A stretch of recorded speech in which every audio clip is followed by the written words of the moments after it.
നമുക്കൊപ്പം ഉമേഷ് ബാലകൃഷ്ണൻ കൂടി ചേരുന്നുണ്ട്. ഞങ്ങളുടെ പൊളിറ്റിക്കൽ കറസ്പോണ്ടന്റ് ശ്രീജിത്ത് 8:40 പ്രേക്ഷകരിലേക്ക് എത്തിച്ച വളരെ പ്രധാനപ്പെട്ട വാർത്തയാണിത്. റിപ്പോർട്ടിന്റെ എക്സ്ക്ലൂസീവ് ബിഗ് ബ്രേക്കിംഗ് ആണ് ഇപ്പോൾ കണ്ടുകൊണ്ടിരിക്കുന്നത്.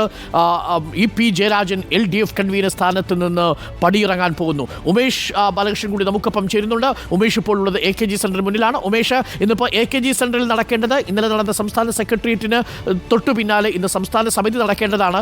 സംസ്ഥാന സമിതിയിലെ ഏറ്റവും പ്രധാനപ്പെട്ട ഒരു തീരുമാനമായി ഇത് വരാൻ സാധ്യതയുണ്ട്. ഇന്നിപ്പോൾ EP ജയരാജൻ സംസ്ഥാന സമിതിയിൽ പങ്കെടുക്കുന്നില്ല എന്നാണ് നമ്മൾ മനസ്സിലാക്കുന്നത്. EP ഇപ്പോഴും തിരുവനന്തപുരത്ത് AKG സെന്ററിൽ അവിടുത്തെ ഫ്ളാറ്റിലുണ്ടോ? ഇല്ല, നിലവിൽ ഏറ്റവും കിട്ടുന്ന വിവരം അദ്ദേഹം ഇവിടുന്ന് പോയിട്ടുണ്ട് എന്നുള്ളതാണ്. അദ്ദേഹം കണ്ണൂരേക്ക് മലബാറിലേക്ക് പോയി. അതോടൊപ്പം കൂട്ടിച്ചേർക്കാനുള്ള ഏറ്റവും നിർണായകമായ വിവരം അദ്ദേഹം രാജിവെച്ചോ എന്നുള്ള ചോദ്യത്തിനുള്ള ഉത്തരം അദ്ദേഹം നിഷേധിക്കുന്നില്ല എന്നുള്ളതാണ്. അതായത് അദ്ദേഹത്തിന്റെ ഏറ്റവും അടുത്ത അനുയായിയുമായി ഓഫ് ദ റെക്കോർഡിൽ സംസാരിച്ച ശേഷമാണ് ഇക്കാര്യങ്ങൾ ഇപ്പോൾ പറയുന്നത്. രാജിവെച്ചോ എന്ന ചോദ്യത്തിന് അദ്ദേഹം മറുപടിയില്ല. ഒപ്പം രാജിവെച്ചോ എന്ന് കൊടുക്കട്ടെ എന്ന ചോദ്യത്തിന് നിങ്ങൾ ഇഷ്ടമുള്ളത് കൊടുക്കൂ എന്നുള്ള മറുപടി, അതായത് വെച്ചില്ല എന്നുള്ള നിഷേധമില്ല, അല്ലെങ്കിൽ താൻ ഇപ്പോഴും LDF കൺവീനർ സ്ഥാനത്തിന്റെ രാജ്യസന്നദ്ധ അറിയിച്ചിട്ടില്ല എന്ന് അദ്ദേഹം പറയുന്നില്ല എന്നുള്ളതാണ് ഏറ്റവും നിർണായകം. അതായത് അദ്ദേഹം രാജിയിലേക്ക് തന്നെ എന്ന് വേണമെങ്കിൽ നമുക്കിപ്പോൾ അനുമാനിക്കാം. അദ്ദേഹം ഈ സംസ്ഥാന സമിതിയിൽ ഇന്ന് രാഷ്ട്രീയ കാര്യങ്ങൾ ചർച്ച ചെയ്യാനിരിക്കുന്നു. എന്തെല്ലാം ചർച്ചകൾ വരുമെന്ന കൃത്യമായ ബോധ്യം ഇന്നലത്തെ സെക്രട്ടേറിയറ്റ് കഴിഞ്ഞപ്പോൾ തന്നെ അദ്ദേഹത്തിന് ബോധ്യപ്പെട്ടു എന്ന് വേണം മനസ്സിലാക്കാൻ. അദ്ദേഹം ഇന്നത്തെ സംസ്ഥാന സമിതിയിൽ അദ്ദേഹത്തിന് നേരെ ഉയർന്നേക്കാവുന്ന ആ വിമർശനങ്ങൾ അത് ഒരുപക്ഷെ അദ്ദേഹം മുൻകൂട്ടി കണ്ടിരിക്കുന്നു.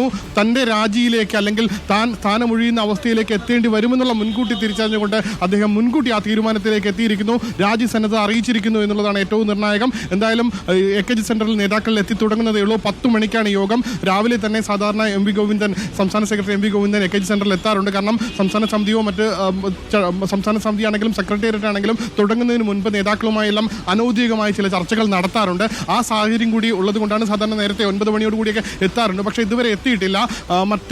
നേതാക്കൾ ആരും ഇതുവരെ എത്തിയിട്ടില്ല. 10 മണിക്കാണ് യോഗം ചേരുന്നത്. രാഷ്ട്രീയ കാര്യങ്ങൾ തന്നെയാണ് ഇന്ന് ചർച്ച ചെയ്യുന്നത്. പക്ഷേ എന്തായാലും CPM-ലെ ഏറ്റവും ഉയർന്ന ഒരുപക്ഷെ സമീപകാല വിഷയങ്ങൾ മാറ്റി നിർത്തിയാൽ പിണറായി കഴിഞ്ഞാൽ കഴിഞ്ഞ മന്ത്രിസഭയിലടക്കം രണ്ടാമനെന്ന് കൃത്യമായി വിളിപ്പേരുണ്ടായിരുന്ന CPM-ലെ രണ്ടാമൻ, സംസ്ഥാനത്തെ രണ്ടാമൻ, അദ്ദേഹത്തിന്റെ ഇത്തവണ പിണറായി സർക്കാരിൽ മത്സരിക്കാനുള്ള അവസരം ലഭിക്കുന്നില്ല. അതിനുശേഷമായിരുന്നു ഇൻഡിഗോ വിമാനത്തിലുണ്ടായിരുന്ന പ്രശ്നം. ആ ഇൻഡിഗോ വിമാനത്തിൽ നിന്ന് അദ്ദേഹത്തെ ബാൻ ചെയ്തപ്പോൾ CPM നേതൃത്വം അല്ലെങ്കിൽ CPM അണികൾ തന്നോടൊപ്പം നിന്നില്ല എന്നുള്ള ഒരു പരാതി അന്നു മുതൽ അദ്ദേഹത്തിനുണ്ടായിരുന്നു. അത് ഒരുപക്ഷെ ആ ഘട്ടം മുതലാണ് CPM-ഉം EP ജയരാജനും തമ്മിലുള്ള ഒരു അകൽച്ചയുടെ തുടക്കം എന്ന് വേണമെങ്കിൽ വിലയിരുത്താം.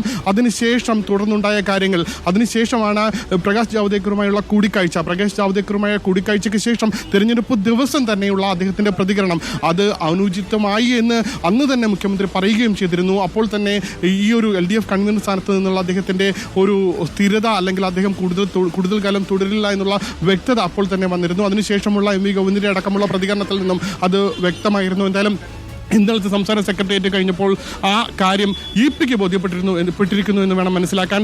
അതിൻ്റെ ഒരു തുടർഫലമാണ് അദ്ദേഹം വളരെ വേഗത്തിൽ ആ തീരുമാനത്തിലേക്ക് എത്തിയിരിക്കുന്നത്. എന്തായാലും അദ്ദേഹം രാജി എന്നുള്ള കാര്യം അദ്ദേഹം നിഷേധിക്കുന്നില്ല. അദ്ദേഹം രാജിവെച്ചെന്നോ ഇല്ലെന്നോ പറയുന്നില്ല. പക്ഷേ ആ ചോദ്യങ്ങൾക്ക് അദ്ദേഹം ആ നിഷേധമില്ല. താൻ നിങ്ങൾക്ക് കൊടുക്കാം എന്നുള്ള നിലപാടാണ് അദ്ദേഹം എടുത്തിരിക്കുന്നത്. എന്തായാലും ഏറ്റവും നിർണായകമായ തീരുമാനം, ഏറ്റവും നിർണായകമായ സംസ്ഥാന രാഷ്ട്രീയത്തിൽ സംസ്ഥാന സർക്കാരിനെ നിയന്ത്രിക്കുന്ന CPM-ന്റെ സംഘടനാ സംവിധാനത്തിലെ ഏറ്റവും നിർണായകമായ ഒരു തീരുമാനത്തിലേക്ക് ഒരുപക്ഷെ ഇന്ന് അതിന്റെ പ്രഖ്യാപനം ഉണ്ടാകുമെന്ന് കാണാം. എന്തായാലും ഈ ഒരു LDF കൺവീനറായിരുന്ന കാലഘട്ടം നമുക്കൊപ്പം ഉണ്ട് എന്നാണ് ഞാൻ പ്രതീക്ഷിക്കുന്നത്. VS രഞ്ജിത്ത്, ഈ ആരോപണങ്ങളുടെ എല്ലാം കഥ തുടങ്ങുന്നത് ശോഭാ സുരേന്ദ്രൻ ദല്ലാൽ നന്ദകുമാറുമായി ബന്ധപ്പെട്ടൊരു വിഷയത്തിൽ ശോഭാ സുരേന്ദ്രനെതിരെ ദല്ലാൽ നന്ദകുമാർ ഉന്നയിച്ചൊരു സാമ്പത്തിക ക്രമക്കേട് ആരോപണമുണ്ട്. ഈ കഥയുടെ എല്ലാം തുടക്കം അവിടെ നിന്നാണല്ലോ. അവിടെ നിന്നുമാണ് പിന്നീട് കാര്യങ്ങൾ ഓരോന്നോരോന്നായിട്ട് പൊട്ടിവരുന്നതും ആ ആരോപണം EP ജയരാജനിലേക്ക് എത്തുന്ന ഒരു സാഹചര്യം ഉണ്ടാവുന്നതും. EP ജയരാജൻ പ്രഭാരിയുമായി കൂടിക്കാഴ്ചയ്ക്ക് സാഹചര്യം ഒരുക്കിയത് ദല്ലാൽ നന്ദകുമാറും അതല്ല താനാണെന്ന് ശോഭാ സുരേന്ദ്രനും അവകാശപ്പെടുന്നു. എന്തായാലും ഇക്കാര്യത്തിൽ ഡൽഹിയിൽ വെച്ച് നടന്നൊരു കൂടിക്കാഴ്ചയെക്കുറിച്ച് കൂടി പറയുന്നു. അതിനെയും സ്ഥിരീകരിച്ചിട്ടില്ല. EP ജയരാജൻ അത് തള്ളുന്നു എന്ന് മാത്രമല്ല, ഇക്കാര്യത്തിൽ ഒരു മാനനഷ്ട കേസ് കൂടി ഫയൽ ചെയ്തിട്ടുണ്ട് EP ജയരാജൻ. അതായത് BJP ബന്ധത്തെ തുടർന്ന് മുന്നണിയിൽ മുഖം നഷ്ടപ്പെട്ട ബന്ധപ്പെട്ട ഇ.പി. ജയരാജൻ പിന്നീട് നിയമ നടപടികളിലേക്ക് പോയെങ്കിലും അതൊന്നും ഫലം കണ്ടില്ല എന്ന് വേണം ബോധ്യമാകുന്നത്.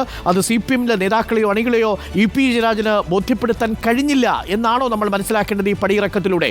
ഏപ്രിൽ മാസത്തിൽ തന്നെ തീരുമാനമുണ്ടാകേണ്ടതായിരുന്നുവെങ്കിലും ഏപ്രിൽ മാസത്തിലോ മെയ് മാസത്തിലോ ജൂണിലോ തീരുമാനമുണ്ടാകാതെ ഓഗസ്റ്റ് മാസം വരെ നീണ്ടത് എന്തുകൊണ്ടായിരിക്കാം എന്നൊരു പ്രധാനപ്പെട്ട ചോദ്യവുമില്ലേ ഈ ഘട്ടത്തിൽ? യെസ് ഡോക്ടർ, സ്വാഭാവികമായിട്ടും ഒരു കാര്യം നമുക്ക് ഉറപ്പിക്കാൻ സാധിക്കുന്ന കാര്യമുണ്ട്. BJP-യുടെ പട്ടികയിൽ, അതായത് BJP കേരളത്തിനകത്തുള്ള മുതിർന്ന നേതാക്കന്മാരെ വലവീശി പിരിക്കാനുള്ള പദ്ധതി ഇട്ടിരുന്നു. അതിന് പ്രകാശ് ജാവദേക്കർ നേരിട്ട് BJP-യുടെ സംസ്ഥാന ഘടകം പോലും അറിയാതെ പ്രകാശ് ജാവദേക്കർ ഒരു പട്ടിക തയ്യാറാക്കിയിരുന്നു. പ്രകാശ് ജാവദേക്കർ അതിന് പലരുമായും ചർച്ചകൾ നടത്തിയിരുന്നു എന്നുള്ള കാര്യം ഉറപ്പാണ്. ആ കാര്യം പ്രകാശ് ജാവദേക്കർ എവിടെയും പരസ്യമായി നിഷേധിക്കാൻ കൂട്ടാക്കിയിട്ടുമില്ല. അങ്ങനെയുള്ള പട്ടികയിൽ ഈ ഇ.പി. ജയരാജനും ഉണ്ടായിരുന്നു എന്നുള്ളതാണ്. അത് ദല്ലാൽ നന്ദകുമാറാണോ ശോഭാ സുരേന്ദ്രനാണോ ഇ.പി.യുമായി ഈ പ്രകാശ് ജാവദേക്കറെ മുട്ടിച്ചു കൊടുക്കുന്നത് അല്ലെങ്കിൽ കണക്ട് ചെയ്ത് കൊടുക്കുന്നത് എന്നുള്ള ഒരു സംശയം മാത്രമാണ് അവിടെ ബാക്കിയുള്ളത്.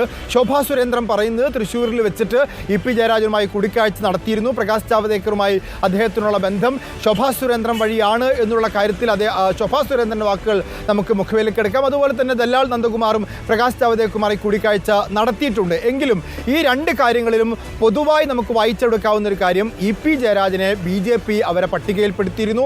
പ്രകാശ് ജാവദേക്കർ ഇ.പി. ജയരാജനുമായി കൂടിക്കാഴ്ച നടത്തുകയും ഇക്കാര്യങ്ങൾ സംവദിക്കുകയും ആശയവിനിമയം നടത്തുകയും ചെയ്തിട്ടുണ്ട്. അതിൽ ഇ.പി.യുടെ മറുപടി എന്തായിരുന്നു എന്നുള്ളതാണ് നമുക്ക് അറിയാത്തത്. ഇ.പി. അക്കാര്യത്തിൽ പരസ്യമായൊരു പ്രതികരണത്തിന് തയ്യാറായിട്ടില്ല. മാത്രവുമല്ല BJP-യിലേക്ക് എന്ന വാർത്തകളെ ഇ.പി. നിഷിദ്ധമായി വിമർശിക്കുകയും അതിനെ തള്ളിക്കളയുകയും ചെയ്തിരുന്നു. ആ ഘട്ടത്തിൽ തന്നെ ഏതായാലും ഇ.പി. ജയരാജൻ പാർട്ടിക്കുള്ളിൽ അതൃപ്തനായിരുന്നു എന്നുള്ള കാര്യം ഉറപ്പാണ്. അപ്പോൾ ഒരു ഭാഗത്ത് അതൃപ്തനായി പാർട്ടിയോട് പാർട്ടിയോട് ഇടഞ്ഞു നിൽക്കുന്ന ഇ.പി. ജയരാജൻ, പാർട്ടി യോഗങ്ങളിൽ പങ്കെടുക്കാത്ത ഇ.പി. ജയരാജൻ, അങ്ങനെ മന്ത്രിസ്ഥാനം നഷ്ടപ്പെട്ട് പാർട്ടിയിൽ ഒതുക്കപ്പെട്ടു എന്ന തോന്നലിൽ പിണങ്ങിക്കഴിയുന്ന ഇ.പി. ജയരാജനെ വലവീശി പിരിക്കാൻ BJP പ്രകാശ് ജാവദേക്കർ തീരുമാനിക്കുന്നു. ഇ.പിയും പ്രകാശ് ജാവദേക്കറും കൂടിക്കാഴ്ച നടത്തുന്നു. ആ കൂടിക്കാഴ്ചക്കകത്ത് ഇ.പി. എടുത്തൊരു നിലപാട് എന്തായിരുന്നു എന്നുള്ള കാര്യത്തിൽ മാത്രമാണ് ഇപ്പോൾ അവ്യക്തത തുടരുന്നത്. ഏതായാലും അക്കാര്യത്തിൽ പാർട്ടിക്ക് ചില നിലപാടുകൾ ഉണ്ടായിരുന്നു. പാർട്ടി അക്കാര്യത്തിൽ ഒരു നിലപാടിലേക്ക് എത്തിയിരിക്കുന്നു എന്ന് വേണം ഈ ഘട്ടത്തിൽ മനസ്സിലാക്കാൻ. കാരണം പാർട്ടി ഇ.പി.യെ അവിശ്വസിക്കുന്നു എന്ന് തന്നെയാണ് ഇങ്ങനെ കൺവീനർ സ്ഥാനം രാജിവെക്കുമ്പോൾ നമുക്ക്